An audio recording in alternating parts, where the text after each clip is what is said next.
So my favorite lipstick used to be this super long stay lipstick by a popular brand, but I used to have two problems with it. One, it was too drying and made the lines in my lips show, and two, it was so difficult to remove at night.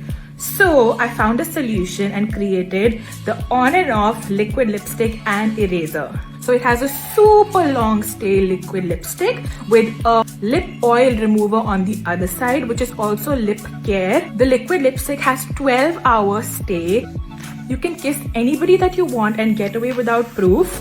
You can eat the oiliest of food and nothing happens. And then at the end of the night, when your lips look just like they did at the start of the day, take the eraser side.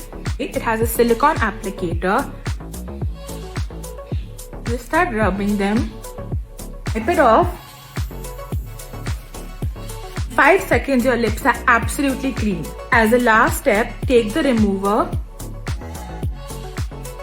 and leave it on your lips like a lip mask.